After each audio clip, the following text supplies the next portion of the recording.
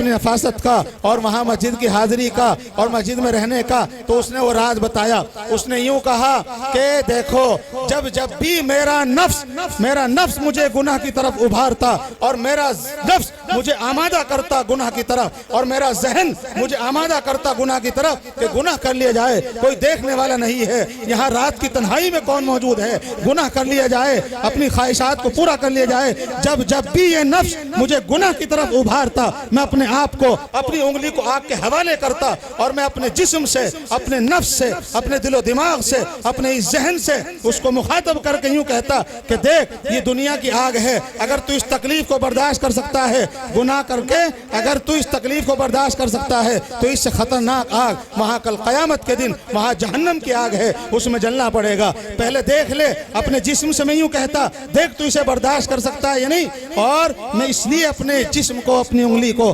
بار بار اس آگ کے حوالے کرتا، پھر نفس مجھے ابھارتا گناہ کی طرف، کوئی دیکھنے والا نہیں، لیکن خیال آتا کہ اللہ دیکھ رہا ہے، وہ علیم خبیر ہے، وہ سب کچھ جاننے والا ہے، وہ سارا علم اس کو ہے، اس کا علم ہر چیز کو محیط ہے، اس کا علم ہر چیز کو گھیرے ہوئے ہے، کوئی بات، کوئی چیز ایسی نہیں ہے، وہ کوئی بات ایسی دل و دماغ میں آتی نہیں ہے جو اللہ کے علم سے باہر ہو، کوئی چیز ایسی ہوتی نہیں ہے جو اللہ کے علم سے دور ہو جائے۔ اللہ کا علم ہر چیز کو محیط ہے، اللہ کا علم ہر چیز کو گھیرے ہوئے ہے، اللہ کے علم سے کوئی چیز باہر نہیں ہے۔ اس لیے میں اپنے آپ کو آگ کے حوالے کر رہا تھا، میں اپنے نفس سے بار بار یوں کہتا کہ تو برداشت کر سکتا ہے، اگر تو نے یہ گناہ کیا تو یہ پہلے تو اس آگ کو برداشت کر کے دیکھ لے، اگر برداشت کر سکتا ہے تو پھر اس آگ کو برداشت کر لینا۔ اس لیے میں اپنے جسم کو بار بار، اپنی انگلیوں کو اس آگ کے حوالے کر رہا تھا۔ یہ ہے تقوی، یہ ہے طہارت۔ آدمی کے سامنے میرے بھائیوں اللہ اور اللہ کے رسول کا طریقہ رہے،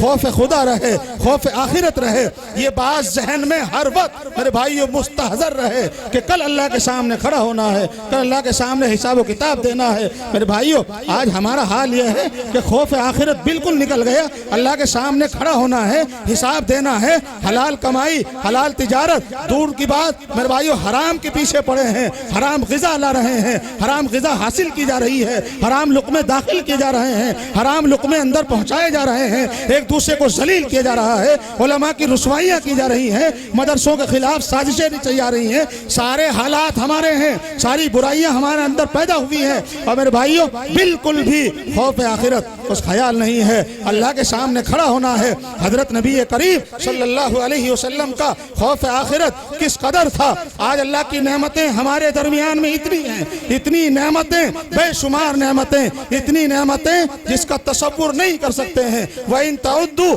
نِعْمَتَ اللَّهِ لَا تُحْصُوهَا، اگر تم اللہ کی نعمتوں کو شمار کرنا چاہو، اگر تم اللہ کی نعمتوں کو گننا چاہو، اگر اللہ کی نعمتوں کا تم حساب لگانا چاہو تو تم حساب نہیں لگا سکتے ہو۔ اتنی نعمتیں اللہ کی، بے شمار نعمتیں، میرے بھائیو بے حساب نعمتیں اللہ تبارک و تعالیٰ کی طرف سے عطا کردہ ہمیں میسر ہیں، لیکن ہم ہیں کہ کھا رہے ہیں، پی رہے ہیں، سو رہے ہیں، غذاؤں کو استعمال کر رہے ہیں، صبح شام کھا رہے ہیں، اللہ کی نعمتوں سے فائدہ اٹھا رہے ہیں، لیکن کبھی خیال نہیں آتا ہے کہ آدمی گناہوں سے بچے، کبھی خیال نہیں آتا ہماری زندگی میں میرے بھائیو پرہیزگاری آ جائے، کبھی اس کا خیال نہیں آتا، کبھی اس کا تصور نہیں آتا۔ اللہ تبارک و تعالی ہماری زندگیوں میں تقوی طہارت پیدا فرما دے۔ حضرت نبی کریم صلی اللہ علیہ وسلم آپ سے بڑا صاحب علم، آپ سے بڑا صاحب تقوی و ورع، آپ سے بڑا رہبر و امام، آپ سے بڑا صاحب یقین و عرفان دنیا میں کوئی نہیں آیا ہے۔ میرے بھائیو ساری دنیا کی شجاعتیں، سخاوتیں وہ سب نبی کریم صلی اللہ علیہ وسلم کو اکٹھی کر کے دے دی گئی تھی۔ ساری نبیوں کی نبوتیں، ان کی دیانتیں، ان کی قیادتیں، ان کی ہدایتیں، ان کی شجاعتیں، ان کی سخاوتیں وہ سب نبی کریم صلی اللہ علیہ وسلم کو اکٹھا کر کے دے دی گئی تھی۔ ذہن میں آتا ہے کہ یہ تو چندہ کر کے نبی کریم صلی اللہ علیہ وسلم کو دیا گیا، نہیں، یوں سمجھیے جب آپ کا نور اجمالی طور پر اللہ کی ذات نے تخلیق فرمایا تو آپ کے اس نور اجمالی سے یہ تمام خیر تقسیم ہوئی۔ آدم کو آدمیت ملی، حضرت ابراہیم کو روح اللہ کا شرف ملا، حضرت موسیٰ کو کلیمی کا شرف ملا۔ وہ تمام خوبیاں جو ساری دنیا کے اندر تھی تفصیل سے ساری دنیا نے آپ کے اندر دیکھی ہیں۔ ساری نبیوں کی نبوتیں، شجاعتیں وہ سب نبی کریم صلی اللہ علیہ وسلم کو دی گئی تھی۔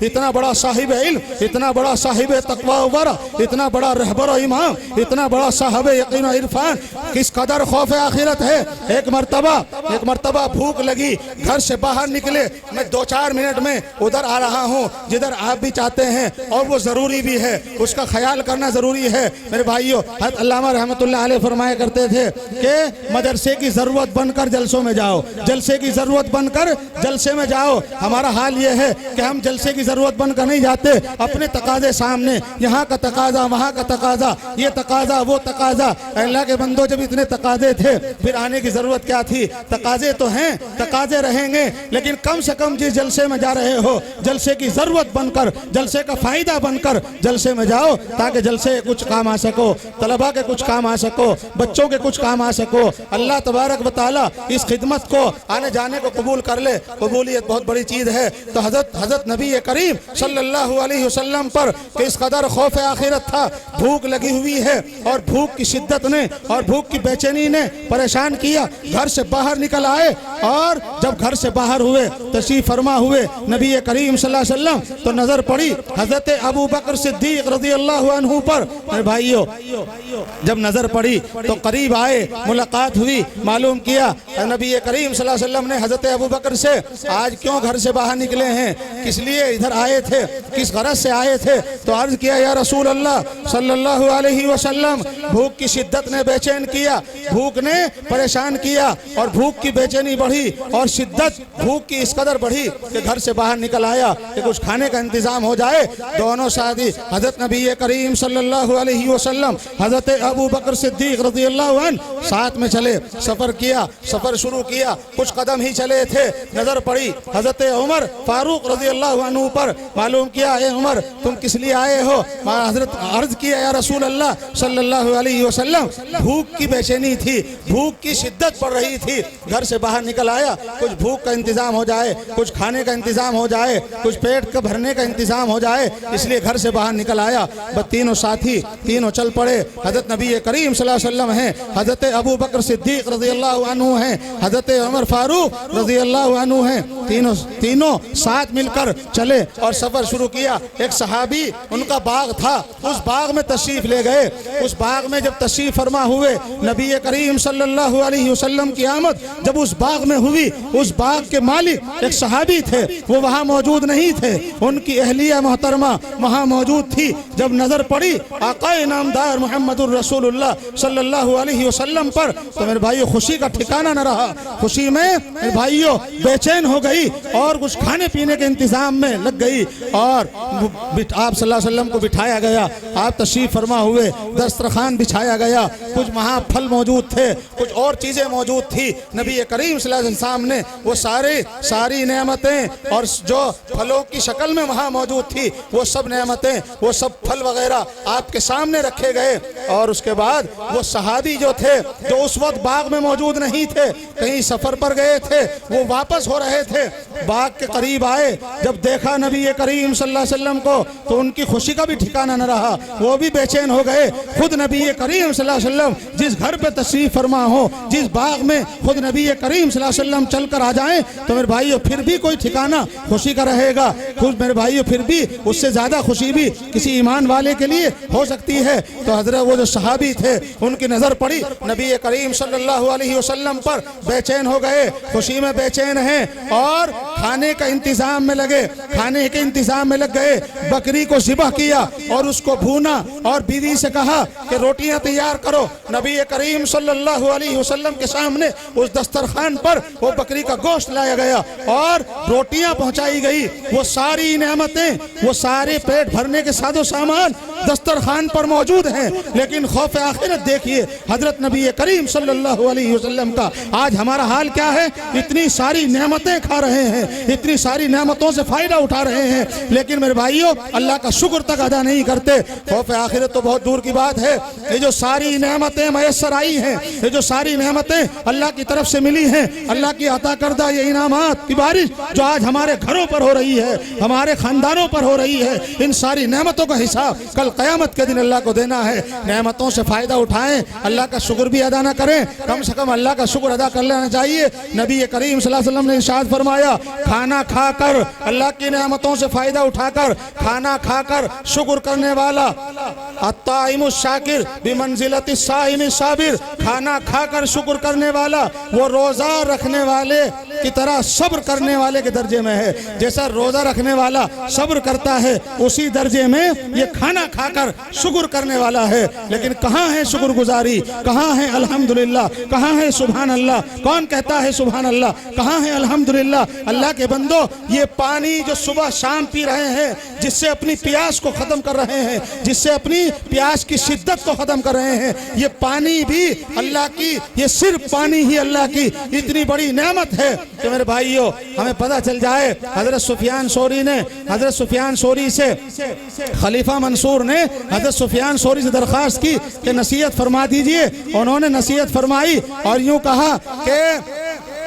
یہ جو تم پانی پیتے ہو، یہ جو تم پانی پیتے ہو، اللہ کی نعمتوں سے فائدہ اٹھاتے ہو، اپنی پیاس کو بجھاتے ہو، اگر ایک گلاس پانی تم نے پی لیا اور ایک گلاس پانی پی کر تم نے اپنی پیاس کو ختم کیا، اور یہ جو پانی ایک گلاس تم نے پیا ہے نا، یہ پانی کا گلاس پی کر اگر تمہیں جو ہے پیشاب کا تقاضا ہو جائے، ایک گلاس پانی پی کر پیشاب کا تقاضا ہو جائے اور ڈاکٹر لوگ یوں کہہ دیں کہ دیکھو پیشاب تو آ جائے گا، پیشاب تو آ جائے گا، لیکن تمہیں اپنی یہ ساری دولت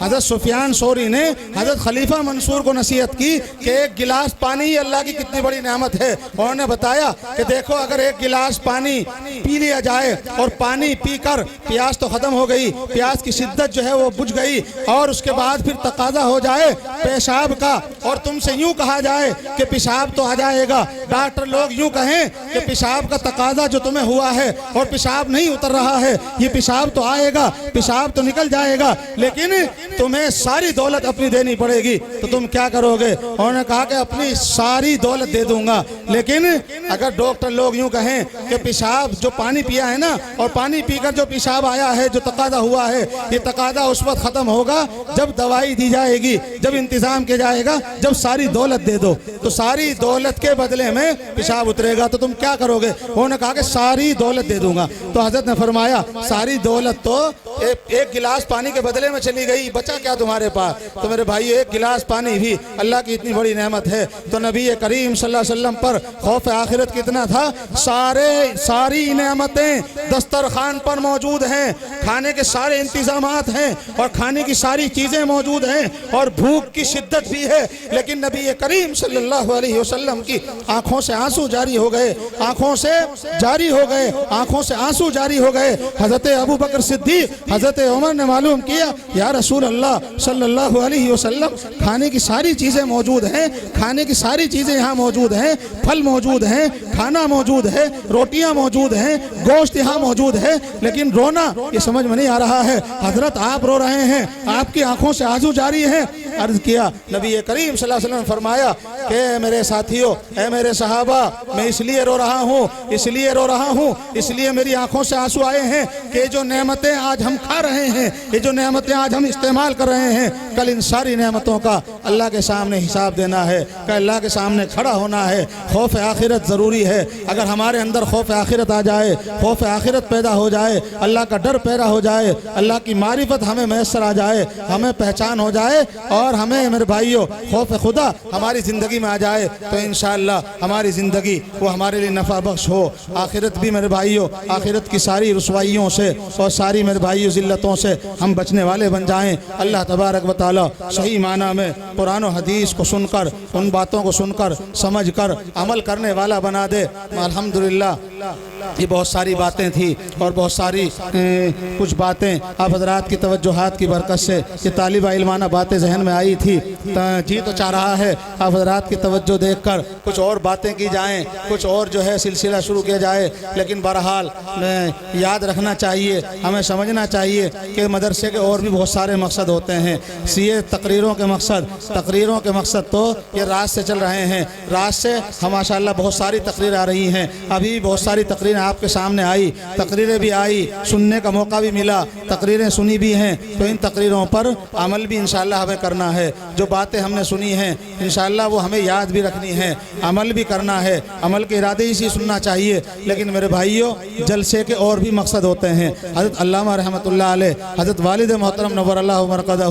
آج وہ موجود نہیں ہیں، لیکن ان کی باتیں، ان کی یادیں وہ یقیناً ہمارے بیچ میں ہیں۔ حضرت مولانا ابرار صاحب اور دیگر یہاں بزرگان دین اور آپ تمام بزرگان دین یہاں موجود ہیں۔ آپ سب جانتے ہیں یہاں اورنگ آباد سے کتنی محبت تھی، اورنگ آباد سے کس قدر تعلق تھا۔ میرے بھائی جب آپ نے چاہا، جس وقت میں چاہا، صبح چاہا، شام چاہا، رات میں چاہا، جس وقت بھی آپ نے دستک دی وہ یہاں تشریف لے آئے۔ نہ رات کو دیکھا، نہ آرام کو دیکھا، اور نہ میرے بھائی سفر کی تکلیفوں کو دیکھا۔ اس قدر محبت یہاں اورنگ آباد سے، اورنگ آباد والوں سے، یہاں کے میرے بھائی رہنے والے ہر بچے سے، ہر پڑھنے والے سے، ہر میرے بھائیوں مزدور سے، ہر بڑے سے، ہر چھوٹے سے یقیناً محبت تھی۔ یہ سب انہی کی محبتیں تو ہیں، یہ سب سروں پر ٹوپیاں، یہ میرے بھائیوں دستاریں، اور یہ قرآن پڑھنے پڑھانے والے، یہ قرآن سیکھنے سکھانے والے۔ میرے بھائیوں اگر مدرسوں کا قیام عمل میں نہ آتا، مدرسوں کی بنیادیں نہ رکھی جاتی اور یہاں کی حاضریاں نہ ہوتی، یہاں ہمیں بتایا سمجھایا نہ جاتا، اور میرے بھائیوں مدرسے وہ قائم نہ کیے جاتے، تو کہاں سے یہ بچے نظر آتے، کہاں سے قرآن سیکھنے والے نظر آتے؟ یہ سب حضرت علامہ رحمۃ اللہ علیہ نے محنت کی۔ میرے بھائی ان کی زندگی میں بس یہی تھا کہ نبی کی تعلیم کو مشرق سے لے کر مغرب تک، شمال سے لے کر جنوب تک، جہاں تک بھی ہم جائیں، جہاں تک بھی پہنچیں گے، جہاں تک بھی یہ قدم اٹھیں گے، بس دین کو پہنچانا ہے، دین کی باتوں کو پہنچانا ہے، قرآن کی باتوں کو پہنچانا ہے۔ اسی زندگی کے سفر میں، اسی دین کو پہنچاتے پہنچاتے، اسی قرآن کی تعلیم کو دیتے دیتے، اور میرے بھائی جلسوں میں جاتے جاتے اس دنیا سے رخصت ہو گئے۔ اللہ علامہ رحمۃ اللہ علیہ، حضرات اکابر، حضرت جی مولانا وسیع اللہ خان صاحب اور تمام اکابر میرے بھائی امت، یہ سب ہمارے جتنے بھی اکابر تھے سب دین کو پہنچاتے پہنچاتے، دین کی خدمت کرتے کرتے دنیا سے رخصت ہوئے ہیں۔ ہر وقت یہ دعا کرنی چاہیے، یہ دعا ہماری ہر نماز میں ہونی چاہیے کہ اللہ ہمیں دین کے لیے، دین کی خدمت کے لیے قبول کر لے۔ جس کو اللہ نے دین کے لیے قبول کیا، جس کو اللہ نے دین کی خدمت کے لیے قبول کیا، انشاءاللہ دنیا میں بھی اس کی نسلیں آباد ہوں گی، دنیا میں بھی وہ آباد رہے گا، نسلیں آباد رہیں گی۔ نسلیں میرے بھائیوں آباد ہوتی ہیں دین کی محبت سے، نسلیں آباد ہوتی ہیں دین کی خدمت سے، نسلیں آباد ہوتی ہیں قرآن کی محبت سے۔ قرآن کی محبت، دین کی محبت، دین کی خدمت جن گھروں میں نہیں ہے میرے بھائیوں، وہ گھر بہت پریشانی کے عالم میں ہیں۔ بتائیں اگرچہ نہیں، گرچہ وہ بتاتے نہیں ہیں، اپنی پریشانیوں کا، اپنی حیرانیوں کا اور اپنی رسوائیوں کا ذکر نہیں کرتے ہیں، لیکن پریشان بہت ہیں میرے بھائیوں۔ اللہ کے ذکر سے قلوب مطمئن ہوتے ہیں، اور جن گھروں میں اللہ کا ذکر ہی نہ ہو، جن میں قرآن پڑھنے والے ہی نہ ہو، جن میں قرآن پڑھانے والے نہ ہو، جن میں قرآن سے محبت کرنے والے نہ ہو، تو ان کے دلوں کو اطمینان کہاں سے میسر آئے گا؟ یہ مدرسہ ہمارا الحمدللہ یہ سلسلہ شروع ہوا تھا حضرت والد محترم نور اللہ مرقدہم کے زمانے میں، اور ماشاءاللہ اس وقت سے لے کر اب تک میرے بھائیوں حافظ قرآن ہر سال آپ کو مل رہے ہیں۔ حضرت علامہ رحمۃ اللہ علیہ تو یوں فرمایا کرتے تھے، سنو بات کو سنو، ادھر ہی آ رہے ہیں آپ حضرات کو، سب کو کرنا ہے، خدمت بھی کرنی ہے۔ حضرت علامہ رحمۃ اللہ علیہ یوں فرمایا کرتے تھے، اگر ساری زندگی میں ایک مدرسہ ایک حافظ قرآن بھی دے دے تو مدرسہ بنانے کا مقصد پورا ہو گیا۔ ایک حافظ قرآن کی قیمت ساری دنیا نہیں ہے، سارا خزانہ نہیں ہے، اور الحمدللہ یہ تو اللہ کا بڑا انعام ہے۔ اللہ نے ہم کمزوروں پر اتنا بڑا رحم فرمایا ہے کہ ہمارے مختصر سے تعاون کے نتیجے میں میرے بھائیوں ہر سال ہر مہینے مدرسہ در مدرسہ اور قریہ در قریہ حافظ قرآن مل رہے ہیں۔ مولانا ابرار صاحب بتائیں گے، جلسوں کا ماحول ہے، سارے علاقوں میں جلسے ہو رہے ہیں، یہ سب بھی علامہ رحمۃ اللہ علیہ کی دین ہے۔ یہ جلسے علامہ رحمۃ اللہ علیہ نے ہی شروع کیے تھے۔ آپ نے دیکھا نہیں کہ وہ بہت سارے لوگ موجود ہوں گے، حضرت جی، حضرت علامہ چھوٹے مولوی صاحب، اور جو ہے وہاں وہ پوری ایک جماعت تھی جلال آباد کی، جو پوری جماعت گاؤں میں پہنچتی، جس گاؤں میں بھی جانا ہوتا، اور پھر انہی کے سامنے شامیانے لگتے، اور پھر جلسہ ہوتا، اور جلسہ پورا کر کے پھر وہ شامیانے اٹھ کر دوسرے گاؤں میں جاتے، اور یہ پوری جماعت دوسرے گاؤں میں پہنچ جاتی۔ آج تو ہم یہ سمجھ رہے ہیں ہم ہی جلسے والے ہیں، ہم ہی جو ہیں ذرا سا میرے بھائیوں یہ مدرسے والے جو کچھ تھوڑا سا ہم لوگ پڑھ لکھ کر آ رہے ہیں، ہم یہ سمجھتے ہیں کہ ہم نے ہی جلسے بنا دیے، ہم نے ہی جلسے قائم کر دیے، ہم نے ہی جلسوں میں میرے بھائی سب کچھ کر دیا۔ اور وہاں غور کرو، وہاں دیکھو کنہوں نے یہ سلسلہ شروع کیا، کن کی میرے بھائیوں محنتوں سے آج ہم سب لیں۔ یاد رکھو، جو اپنے بڑوں کا ذکر نہیں کرتا، اپنے بڑوں کا ذکر خیر نہیں کرتا، یہ اس کا بھی کوئی ذکر نہیں کرے گا۔ اس لیے اپنے بڑوں کو یاد رکھو، اپنے بڑوں کا ذکر کرو۔ ارے میرے بھائیوں، ہم سب طالب علم ہیں، ہمارے اوپر جتنا بھی احسان ہے ہمارے بڑوں کا ہی تو ہے، ہمارے بزرگوں کا، ہمارے علماء کا۔ اس لیے اپنے بڑوں کو، بزرگوں کو یاد رکھو۔ جو اپنے بزرگوں کی تعظیم کرتا ہے، بڑوں کو یاد رکھتا ہے، ان کی عزتیں کرتا ہے، اس کی زندگی میں دو چیزیں آتی ہیں، ایک تو اس کی زندگی میں برکت ہوتی ہے، بڑھاپے کو پہنچتا ہے، اور پھر بڑھاپے میں اس کی تعظیم بھی ہوتی ہے، اس کی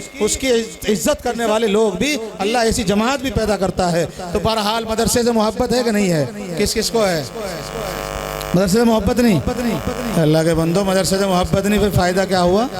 مدرسے سے محبت ہے کہ نہیں ہے؟ کس کو ہے؟ کوئی ہاتھ نیچے نہیں رہنا چاہیے، اللہ کے رسول کا یہ گھر ہے، سب ہاتھ اٹھا کر کہیں کہ ہمیں محبت ہے اپنے مدرسے سے۔ میرے بھائیوں، یہ مدرسے ہمارے ہیں، ایک ذہن میں بات بٹھا لینا، حالات آ رہے ہیں، حالات تبدیل ہیں، ماحول تبدیل ہے میرے بھائیوں، لیکن قرآن یوں کہتا ہے تم ہی سر بلند رہو گے، وانتم الاعلون ان کنتم مومنین، تم ہی سر بلند رہو گے اگر تم صحیح معنی میں مومن ہو، تم صحیح معنی میں مومن بنے رہنا، تم صحیح معنی میں ایمان کے تقاضوں پر عمل کرتے رہنا۔ میرے بھائیوں، مدرسے یقیناً یہ ہماری حفاظت گاہیں ہیں، مدرسوں کی برکت سے ہم محفوظ ہیں، نہ کہ ہماری برکت سے مدرسے محفوظ ہیں۔ ہم یہ سمجھتے ہیں کہ 10-20 ہزار روپے دے کر اللہ کے رسول کے گھر پر مدرسوں پر احسان کر دیا، ہمارا احسان نہیں، اللہ کا احسان ہے کہ اللہ نے قبول کر لیا، اللہ نے توفیق دے دی۔ کیا نام ہے بزرگ کا؟ ہمارے بزرگ ہمارے چودھری محمد خلیل صاحب 1000 روپے اللہ قبول۔ بھائی دیکھو مدرسے کی جگہ کم پڑ رہی ہے، مدرسہ حضرت علامہ رحمۃ اللہ علیہ فرمایا کرتے تھے، حضرت علامہ رحمۃ اللہ علیہ فرمایا کرتے تھے کہ اتنے بچے مدرسے میں بھیج دو اور اتنے مدرسے میں بچے بھیج ڈالو کہ مدرسوں کی درسگاہیں کم پڑ جائیں، مدرسے کی جگہ کم پڑ جائے۔ تو یہ جگہ تو یقیناً کم ہے کہ نہیں ہے؟ جگہ کم ہے نا کہ زیادہ ہے؟ زیادہ ہو تو تھوڑی سی لے لو اس میں سے، بھئی زیادہ ہو تو تھوڑی سی لے لو اور کم ہو تو تھوڑی سی بڑھا لو۔ جو بھی مدرسہ بڑھوائے گا مدرسے کے بڑھانے میں اور رسول اللہ صلی اللہ علیہ وسلم کے اس گھر کی تعمیر و ترقی میں اور اشاعت قرآن میں جس مسلمان نے، جس کلمہ پڑھنے والے نے میرے بھائیو حصہ لیا ہوگا وہ دنیا سے جا کر اپنی قبر میں سوئے گا، لیکن میرے بھائیو اس کے نامہ اعمال میں بطور صدقہ جاریہ کے ثواب لکھا جاتا رہے گا، اس کو ثواب ملتا رہے گا۔ اس لیے ایسے کام کر کے جانا چاہیے کہ نہیں جانا چاہیے؟ ہم لوگ انشاءاللہ ڈٹے رہیں گے، بضد رہیں گے کہ انشاءاللہ مدرسے ہمارے تھے، ہمارے ہیں اور ہمارے رہیں گے۔ ہم ان مدرسوں کے لیے سب کچھ قربان کریں گے، مدرسوں کے لیے مال بھی قربان کریں گے۔ اور میرے بھائیو جان دی ہوئی اسی کی تھی، حق تو یہ ہے کہ حق ادا نہ ہوا۔ ہم تو مال دے کر اور جان دے کر بھی اللہ پر احسان نہیں کر سکتے۔ یہ تو مال ہے تو 200 گز کے قریب جگہ بڑھانے کا ارادہ کر لیا ہے، جس کی رقم تقریباً جو گزوں کے حساب سے اگر دیکھا جائے 10,500 روپے گز ہے۔ کتنے ہزار روپے گز ہے؟ 10,500۔ یہ 10,000 روپے گز آپ حضرات نہیں بڑھائے۔ اگر آپ حضرات سے 1,000 روپے گز کر دیں تو 1,000 روپے گز کے پیسے دے دیں۔ 10,000 روپے کرو گے تو 10,000 روپے گز کے پیسے بھی آپ کو دینے پڑیں گے۔ 1,000 کے بھی آپ ہی دیں گے اور 10,000 کے بھی آپ ہی دیں گے۔ اور اگر 20,000 روپے گز بھی جگہ ہو جائے گی اور ہمیں ضرورت پڑے گی قرآن کے لیے، اللہ کے کلام کے لیے کسی جگہ کی اور کسی گز کی، کسی گھر کی، تو انشاءاللہ اس کو بھی دیں گے۔ دیں گے کہ نہیں دیں گے؟ کون کون تیار ہیں؟ سب تیار رہو انشاءاللہ۔ دین کے لیے جان دی ہوئی اسی کی تھی، حق تو یہ ہے کہ حق ادا نہ ہوا۔ ہم جان دے کر بھی اللہ پر احسان نہیں کر سکتے ہیں۔ مال کس نے دیا ہے؟ مال کس نے دیا ہے؟ ماں باپ نے۔ کس نے دیا ہے مال؟ اللہ نے دیا نا۔ ماں باپ کے توسط سے آیا ضرور ہے، اسباب کے درجے میں ذریعہ ضرور بنے ہیں ماں باپ ہیں، کوشش ضرور کی ہے ماں باپ نے، کوشش ضرور کی ہے بھائیوں نے، کوشش ضرور کی ہے متعلقین نے،